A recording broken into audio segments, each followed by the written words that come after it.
all ready to go. Some coffee, some yarn. Start however you do your thing. Hey guys, welcome to our next installment of Coffee, Tea, and Meat. And today I am so excited. I'm not even going to pretend to knit my project. I'm putting it to the side, but I did bring it for a reason, and we'll get to that at some point.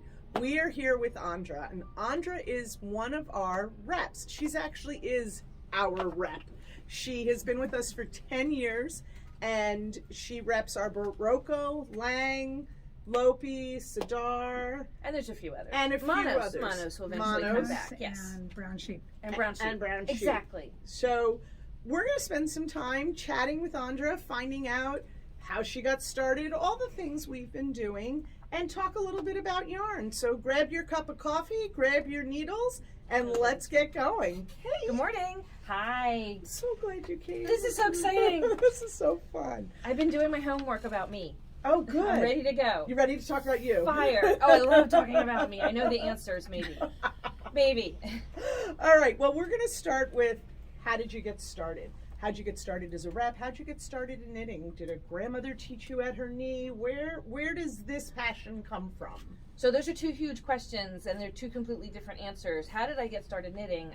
I have Latvian ancestry, and I'm born to this. Grandma knit like the wind, and so why wouldn't I? And you knit like the wind. I've seen your things. And so did my grandmother. And so everybody does that. So that's fine. And if you practice and practice and practice and practice, then you become better at it, and it sticks.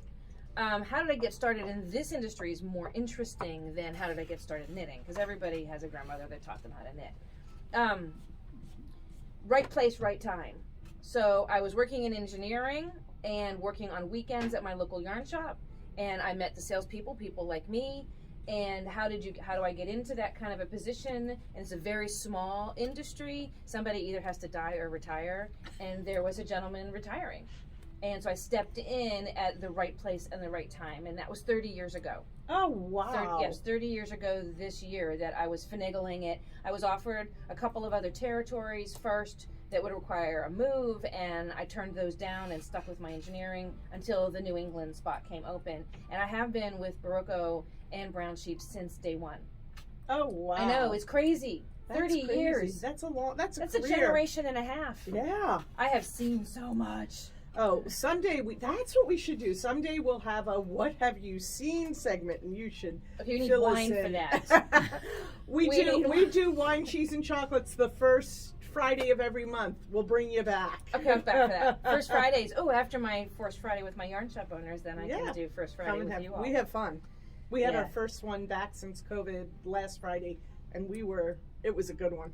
Oh, and I can bring garments back, and we can do try-on. I love try-on. My favorite thing is try-on trunk shows, where customers get to come and play with all my garments and try everything on with big mirrors. Ooh, and it's great fun. It is great fun. That is fun. Yeah. All right, so the next question, is kind of, what's your favorite project? But I'm going to throw you. That's too hard, because it's too big. That's like what do you eat? I guess instead of what's your favorite project, as you work with so many different yarns, talk about, I guess, maybe, what's your favorite thing about working with, for example, the new Pima Soft, which we have, and I'm going to do a shameless plug really quick. I love this scarf. This is beach knitting. This is airplane knitting. Just so beautiful, and it's going to be a really fun thing on local yarn shop day. We are going to do something called pick your own kit, make your own kit, and we're going to set it up with the pattern and the sample and some things, and you get to decide what colors. But this yarn is gorgeous. So this is Pima Soft from Berroco. This is a new 100% cotton, light worsted DK kind of thing. And I'm knitting on it too. Yes, I am knitting on it too. What do I like about? What was the question? This is going to be our problem. Stacey and I were cut from the same cloth. It has nothing to do with knitting. Exactly.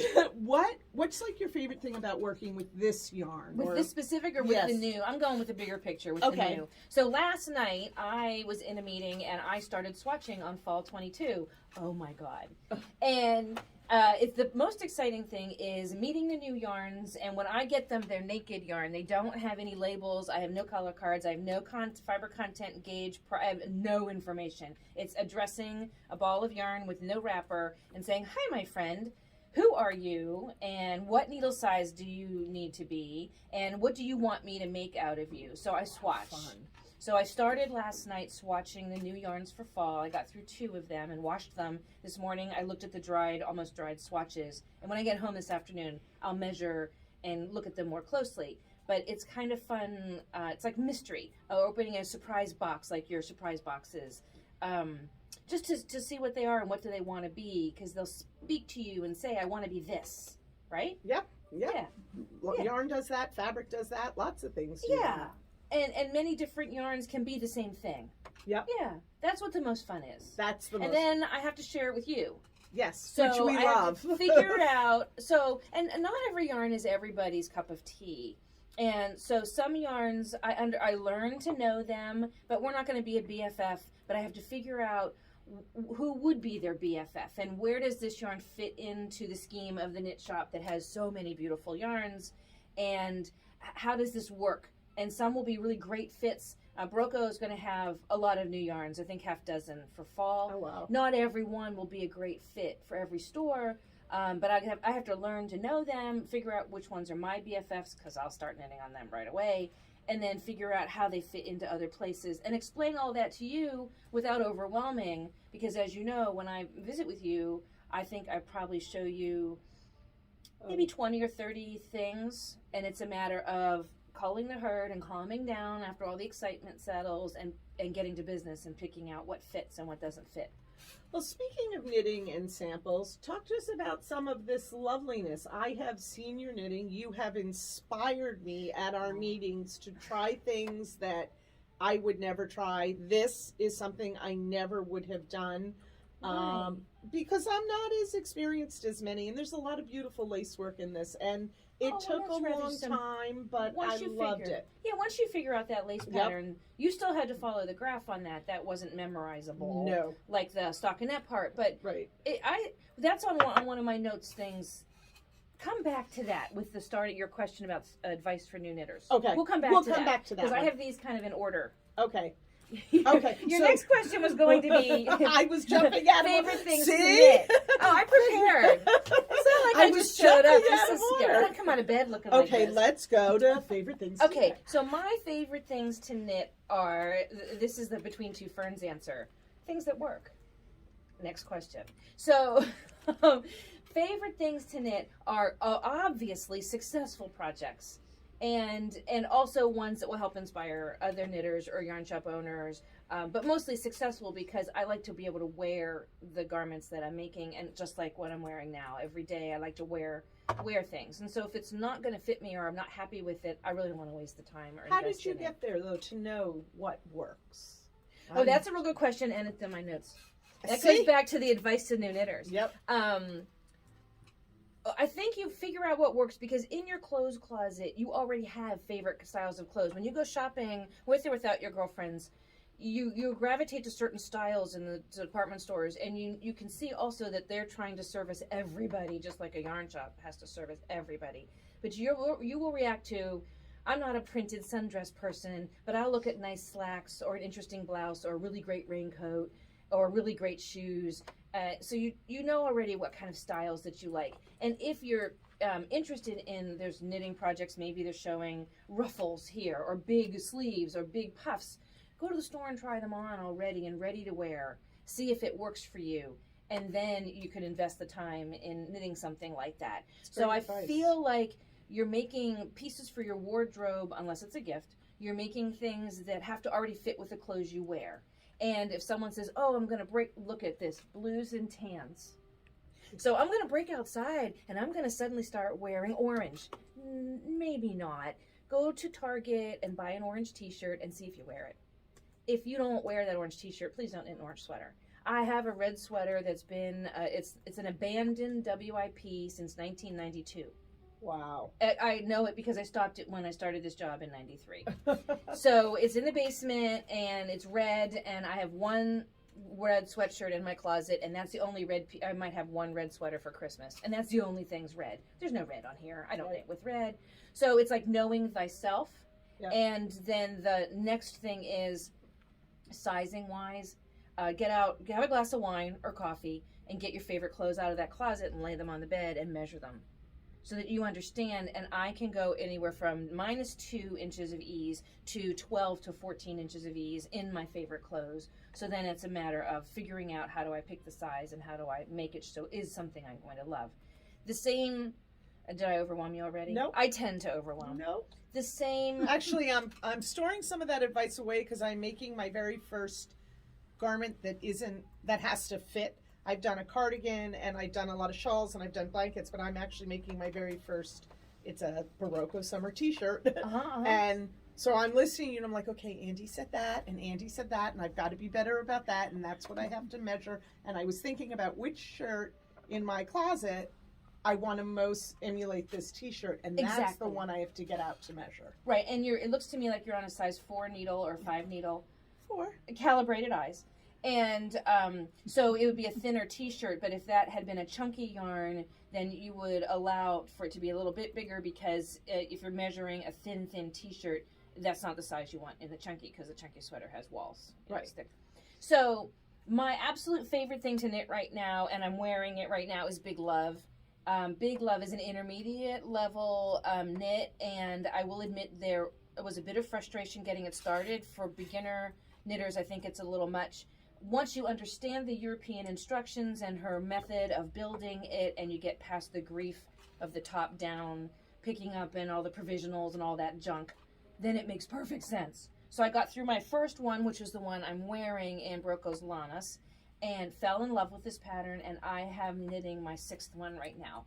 Oh, wow. So if you find something that you like, then make more of them, but then change the yarns. Just like if you find a pair of blue jeans that fits well, you go buy 2 more, because they fit and you found something. Or so a pair of shoes in different colors. And in different colors, exactly. Or that same T-shirt that you love in white and black and gray and blue. There's no orange in my house. Or red. So I made the Big Love. The first one is the one I'm wearing. And then I have 4 more on here and 1 more on the table. But you'll notice this one in front is cotton. This is a light worsted cotton. And Big Love is meant to be an Aran sweater, so you make a bigger size and it comes out littler. This goes, Stacy, to your thoughts on sizing.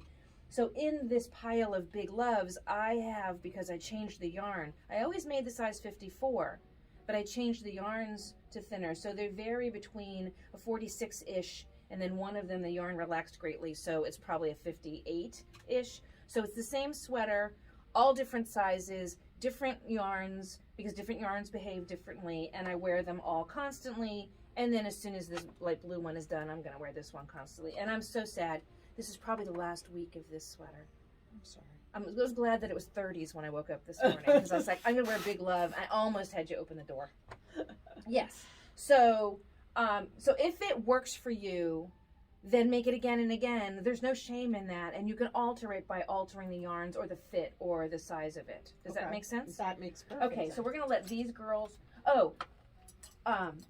alterations. So, look how horrible that white tag is. So, what yarn is this? This is Lopi Light. I was about to say, this felt Lopi. And this is the yarn that Big Love calls for. Here, make this look a little bit better. So, the sweater I'm wearing has this nice narrow collar, and I thought, oh, maybe I want it to be more envelope-y and bigger. So I actually modified the pattern and added 10 more stitches and made the collar much wider. And I did it on 2 sweaters, this blue one and this beautiful gray one. And when I wear them, I'll wear the Lopi one out occasionally in the depths of winter, because it is Lopi. And this gray one is a discontinued Berroco yarn from 30 years ago, so I don't wear her in public. But these are both very enveloping sweaters, and they're almost a little too big. So I'm not doing that mistake anymore. That goes to what did you learn thing. What did you learn? And then this beautiful thing, she doesn't even have a tag to show. This is actually not Big Love. It's the same designer. It's called Little Love. And the reason Little Love this time is folks were saying, we'll try something new. Yeah, that doesn't always work. And the yarn is a DK, and Little Love is little, so it's a thinner yarn. Okay, so it's the same construction. There were no tears. But She doesn't have the decrease, this beautiful line that Yeah, everybody that is loves. gorgeous. And then, I could memorize this lace pattern, but this is delicate and feminine and sweet. Yeah, that's not me. So I wear it because I get compliments on it. I did just finish it in February. And I wear it, and even my mom saw the pictures on Facebook. Oh, I love that sweater. Fine. So I wear it, but I don't love it like this one. Right. Do you follow? Yes. So that's why when I go back to my beautiful Pima soft one, I'm thinking, I'm not making that one again. I know it's that gauge, but I'm doing the big love. So it's a 54, but it'll come out around a 46 if my math is right, and it's the same gauge as that tan one, and so I'll wear it all the time. Little love. Follow me? Yes, I'm with you. Okay, I got one more. Make it once, make it a lot. So if something works, now you and I are not waifs, I guess is the term for that. No, we are not waifs. So Berroco had this tank top. Was this 2 springs ago or last spring? Chai was new last year, so this was new in 21. Yeah. Yes. Yeah. So this is called Patti with an I, P-A-T-T-I, not Patti with a Y, an I. P-A-T-T-I. Patti, Berroco uses curvy models, I guess is the way to put it, because plus size is just weird. So Berroco uses curvy models, and I know her measurements because I asked. She's a little taller than I am, but we have the same measurements. So, is that a note about me? No. So she's a little taller than I am, but we have the same measurements. So if she looks beautiful in the sweater, in the patterns, yes, it's a professional photographer in hair and makeup. But if she looks beautiful in that, and it fits her well, it probably will fit me well too. So I don't normally wear sleeveless. No. Unless it's like August and 90 degrees. So I went ahead and made the Patti tank in Chai. This is a silk and linen 50-50 combo. And this is the color that was in the book. And this was my first tan garment. It was before I made this one. And I've decided that I kind of like this whole camel and navy and camel and white. And so maybe I've aged a little bit now out of the black and gray and blue and white into the... I feel like I'm almost becoming my mom, because she'll go out and she'll have on red shoes and red slacks, but she'll have on this camel stuff. So it must be an age thing.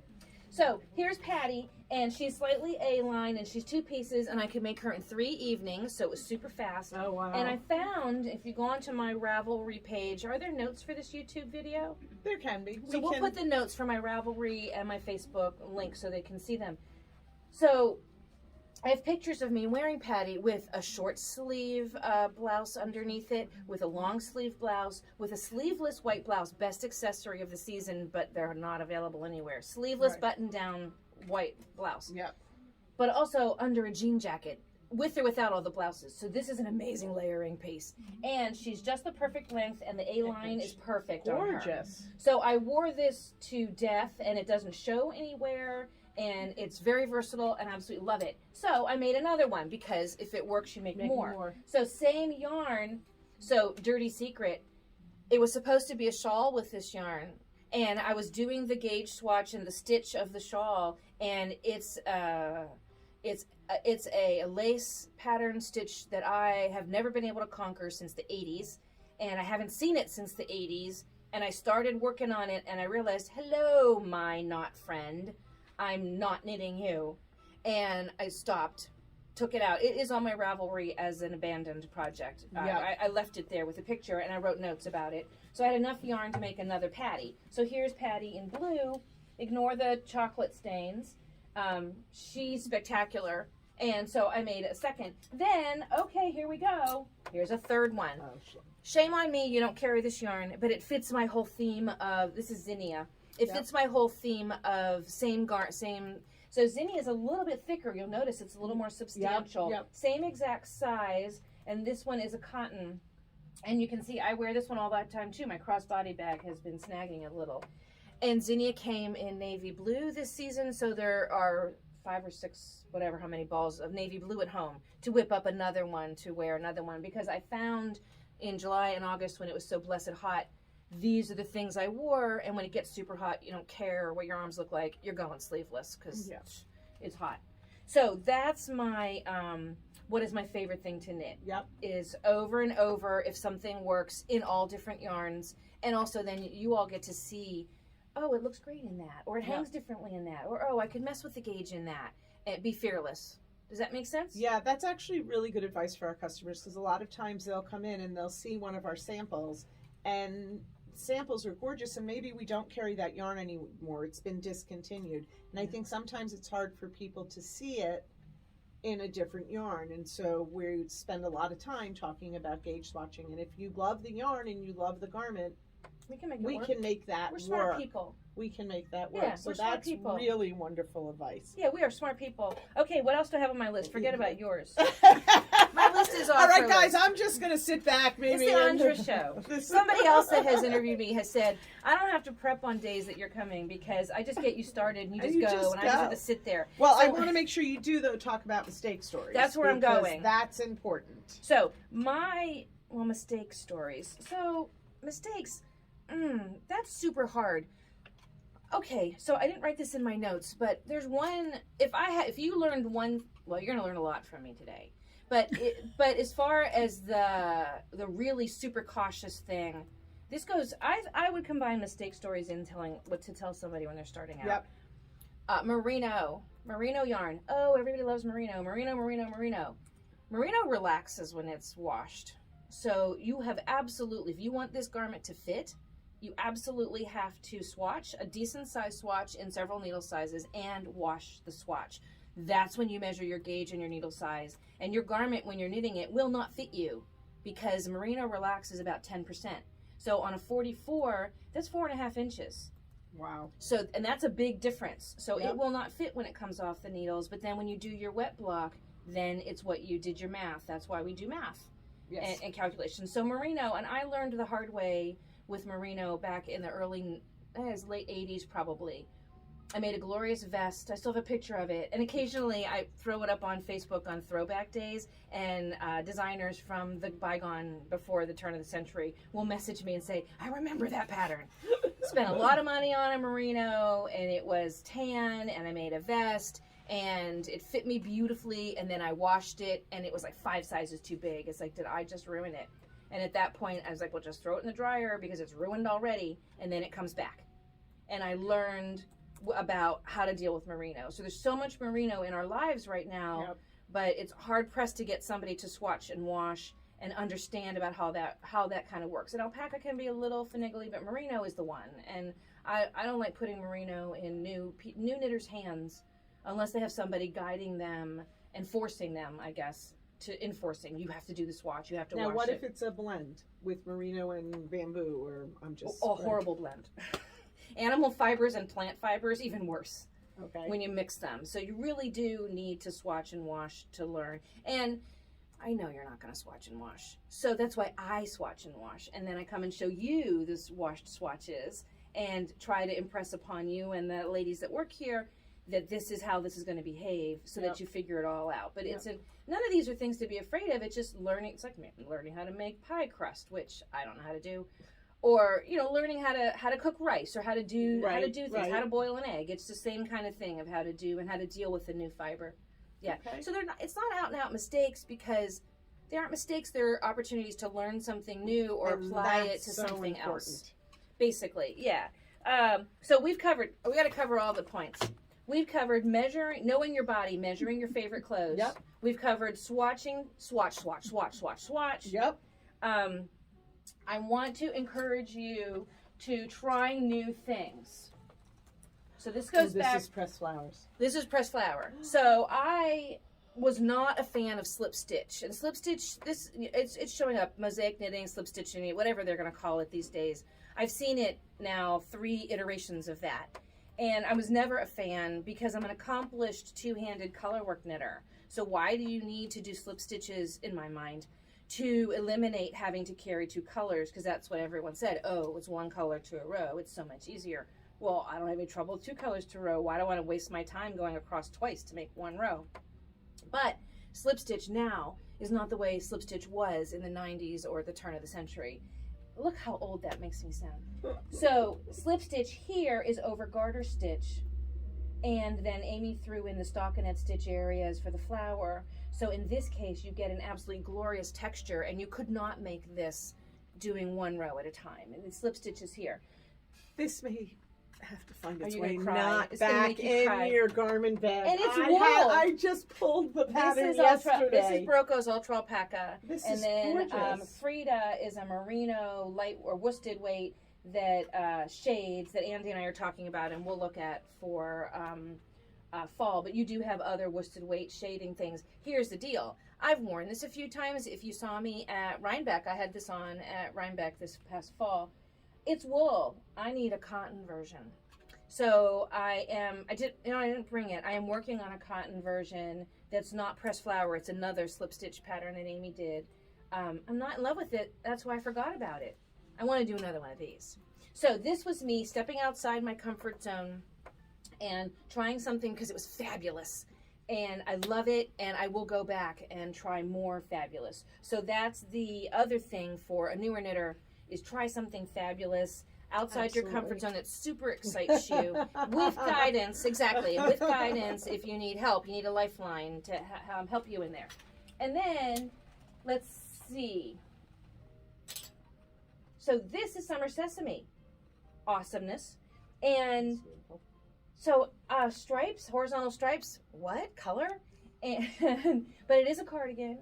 And it's got this yoke thing going on, and none of those things were kind of my favorite, but I think that Berroco designed this sweater for me. Last year it was a top-down yoked t-shirt, and no, I'm not wearing that. So then Amy comes out, she makes it blue in the books. Oh, it's my color. And she makes it a cardigan, and she makes the sleeves longer. So, okay, I'll make it, but in tan, because I have to be a little different. And I'm thinking I like it. It's just very different from what I normally wear. So outside the comfort zone a little bit. And that was awesome. And then here, this one could be my next big love kind of thing. Oh, so that's beautiful. I love What this. is Chai. This is chai, but it's only been washed once. The other tank tops have been worn a ton, so it softens a lot. Yep. So again, we have some all over stitch that's kind of lace work that the camera is not showing, but if you go to my Ravelry page, you'll see close-ups of this. Her name is Anita, and what I learned from this sweater, the buttons came from Grandma's button stash. I inherited Grandma's button jars. I love this sweater hard, but the stitch is puffy, swatched and washed. The stitch is puffy, and this sweater isn't as long as I want it to be, because when you block this one, you do stretch it out and get it to be flat. And so she's kind of short, and I'm working to try to find the clothes that go with her, but I already got a sister yarn called Meraki, a hemp and cotton from Berroco, same gauge in light blue, to make this again. I am making this one again, but I will be making it probably an inch or two longer. And then it'll be easier to fit it into my wardrobe. Right now I'm suffering a little, and I want to wear it at the end of the month to a Berroco sales conference, but I have to find the clothes that go with it. But I love this. So it is a little feminine looking, but it's not as feminine as the light blue one, I don't think. And the stitch is kind of fun. It makes kind of like bow ties. It's you work, I think it's 6 rows, and then you drop one stitch. You ladder it down on purpose, and then you go down and pick that stitch and knit into it, and that squinches it in, looks like a bow tie, like pasta. Or someone said she saw dragonflies. Isn't that sweet? But I think it's like bow ties. And so it was quick to knit, and you couldn't read subtitles while you knit that, but it was fun to do, and I enjoyed making it. So I will be, and I tried to taper the sleeves. Notice it's a straight sleeve, so there's no shaping in the pattern, but it's supposed to be a balloon sleeve. Well, that's trendy, and am I going to wear that in 4 years? I tried to do the taper, epic fail. So rip it back and just do it straight like the pattern says. And then I thought, ooh, the ribbing's too wide. Try it on. Barbara Cord's great friend. Love them. Try it on. Oh, that's horrible. So rip it back and then do the wide ribbing on it. So are they mistakes? No, they're just adjustments. Perfect. I think. I think that's so important. Yeah. So I'll be making another. You'll see me in a blue one of these too, but longer. Okay. Maybe this one will end up visiting yarn shops because I'm not going to wear it if it's so short. I don't know. We'll see. It needs to be 2 inches longer. All right. So This is great, guys. From now on, everybody's just going to get a they list. can bring their own agenda. I'm just going to sit. I got the list yesterday, and I thought, okay, how am I going to change this list? But But I'm answering all the questions, just not You're in that doing right order. great. We love it. Okay, I have off topic. One more thing that I am going to contaminate your readers. Everybody needs to hear about. Andy's taking my clothes off the floor. It's going to fit her.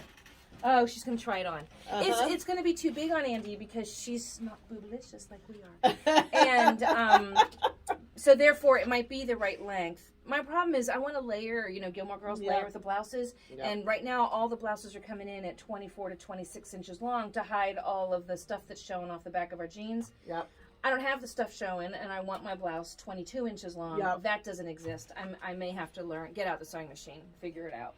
Okay, so see this? There Come over we here. go. Come over Hike it forward because it's still back on your shoulders. That's how, yeah. Oh, it's adorable. Isn't it adorable? It's been on my mannequin in my office for a couple weeks now, and I love her. And she's on the back of all my Zoom calls. I think we should sample this up for the shop. It's called Anita, like I need this sweater. Yeah. Anita. Yeah. And I have some of And this. you have Chai. We have Chai. And I think if you look on my Just needs to Ravelry, be- well, you could shorten the sleeve a little, yeah. I think Ta-da. it's under one bag. A lot of these came in under one bag, which is pretty awesome too. Well, attention sample knitters, one of you will be knitting this very shortly. I just got an application from somebody. Yay. Maybe we'll give it Thank to her you, as a first Andy. Thank project. you. Thank you very much. I love that sweater. Enough that I'm making another one. Well, you can leave this one here. We're just going to steal things And from then, you. okay, so let's talk a little bit. No, we're not talking. I was considering making Anita with this blue cotton. And I still have not decided completely. This blue cotton is a little bit thicker feeling than the Chai, and I was worried that it would get too dense. And so I haven't swatched that stitch pattern with this cotton yet. I went for the other yarn is similar to the Chai, but so I haven't decided. Yes, You just please. said something very interesting, which I think some of our knitters might want to know. You said you swatched with the stitch pattern. I think almost always everybody is swatching a stockinette swatch, and that's it. Okay, I can talk to that. So if I get a pattern where they only gave the gauge swatch over a stitch pattern, I curse them. I curse them because it makes it harder for us to substitute. Right. So I believe strongly that there should be both, if it can be. The swatch over the stockinette so that we can substitute if we need to. Right. And then a gauge over stitch pattern would be lovely, but if it doesn't exist, that's not as much of a crisis. I think it really needs to be gauge over stockinette. Okay. But I do swatch the stitch pattern, and here's why. I've been knitting for a gazillion years and get a little cocky sometimes, and you think, oh, I can just cast on and start this sweater. No.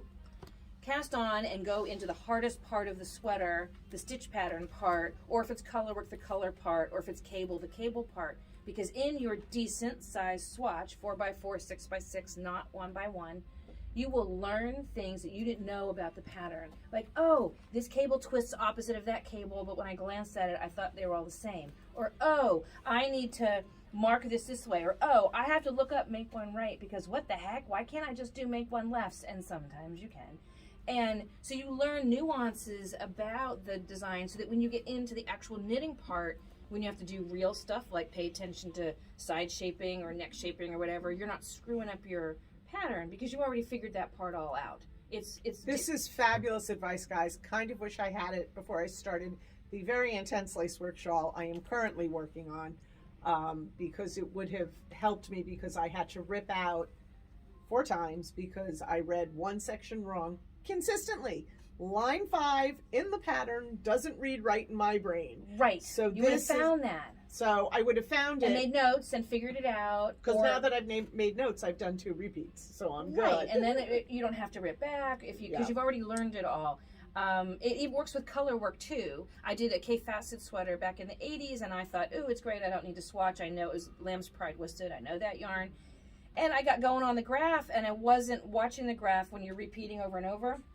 It was all plus signs, and I was screwed up, and I got to a dead end where I had a little cube. It didn't have an attached to the plus because I had read the graph wrong, and had to rip back the whole sweater coat, a whole repeat because I hadn't been paying attention. Right. I thought I knew what I was doing. If you swatch over the part of the garment, and it's not wasting your time. It's ensuring that your time going forward works, or you can decide like I did with that blue lace shawl. This is not going to make me happy. Yep. chuck it and make something else out of it and realize before it's too late, this is not going to be my friend. So just Chuck get rid the of it. pattern, not the yarn. Oh, right. Chuck the design, not the yarn. Right. Don't chuck the yarn. The yarn wants to be something else, and it'll talk to you and tell you, like the blue Patti tank top that I made instead of that. Now, I did tell Berroco when the yarns are done, they need to get rid of the garments, and I have put a request already in to have that shawl because I will never knit it, but I want it. I would buy it, but I know it's beyond my patience level. It's the kind of lace pattern where you can't read your thing. You have to completely watch the graph all the time. You can't set down the phone halfway or go to the bathroom halfway or even look up at subtitles halfway because you just lost your place. And I can't read my knitting on this lace. I've never been able to. Other people probably can, but I can't. And what if the sticky comes off your thing? And I like to intuitively just knit. I like to understand the zen of what's going on and just do it instead of being slave to the graph. Kind of. This is great. So, gauge. We talked about gauge. Where were we going? I have this. I know where I'm going here. But Okay, did go we then. finish your thing about Yes. We're good. swatching in the hard part? Yeah, And I then you think learn. that's fabulous advice. Yeah, so this goes back to the sweater that Andy's wearing now, and I will make sure it goes home with me because there's an empty hanger here. Was supposed to be, I purchased the yarn to be in this blue cotton, but when I was knitting it in the coconut colored silk and linen, I thought, I don't know that this cotton's going to work for that. It won't, I think it's too heavy looking. I just don't know. So I haven't yet swatched that. But I can go back and make another one because I think that that's going to be one of those. I'm going to have 3 or 4. Yeah. And then who knows? Maybe I actually do it in wool. I know. Well, it's not warm. No, it's cotton. I mean, it's silk and linen. It's not warm.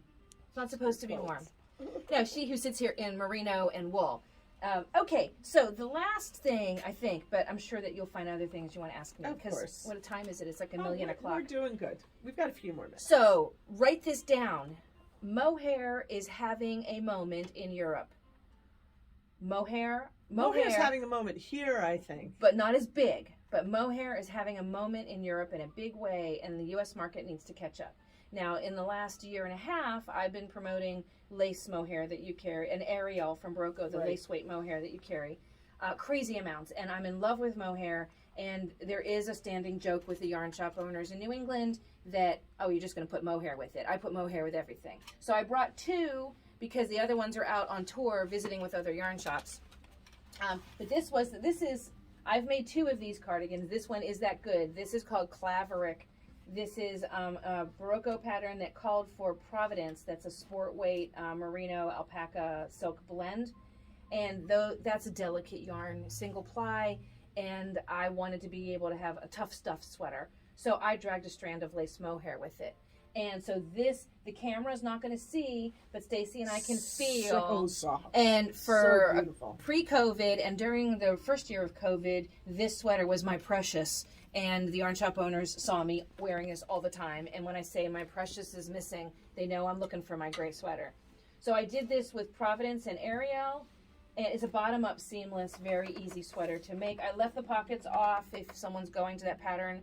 If you see on a design, they don't even show a nice picture of the detail. There's a problem. Don't do the pockets. So I did it with Remix Light and Aerial, and that's the one that's on tour, and that's awesome. And I used a pale gray remix, but I used a cobalt blue mohair, and it just changed. I don't know if you've seen that one. Maybe I'll get it back. I've seen this one. And then this one we love. Her name is Spencer, and I've made several Spencers. Oh, I should have brought the other one, but it's in a discontinued color. So Spencer is done in pieces, and this is Sesame held together with a strand of the lace mohair. Sesame is a heavy worsted wool blend that has obvious striping, but I wanted to calm the stripe a little bit. So the mohair calmed it down. This is a navy blue mohair on a brighter blue yarn. They did it in pieces instead of seamless because it's a self-striper. You didn't want to get super narrow stripes and then have this be all narrow into here and then have the sleeves be weird because it would be disjointed. So the sleeves are made separate and the back and front are made as one piece, and then the sleeves are set in. So Spencer was wildly popular I can't remember if it was 19 or 20. It was it was COVID because I wore this first day of school in September on my Zoom call. So the gauge on this was 4.5-ish stitches to the inch. So I used mochi and made one. There's been lots of other options, and it could be done in lana. So there's all sorts of ways to make it. This is another great basic cardigan. Great. But mohair is having its moment. So I will be doing lots more with mohair coming up. Next visit, I'll bring more and more mohair. I've seen previews or sneak ideas of what's going on in Europe for fall. And what I've heard is mohair. Yes, and on Instagram, I'm following a lot of European or Scandinavian knitters. And when they're not doing a Lopi sweater, it's mohair and mohair and mohair. There's our mohair all by itself. You're going to find me using a thin wool and dragging a mohair with it because I get too hot all the time, opposite Andy.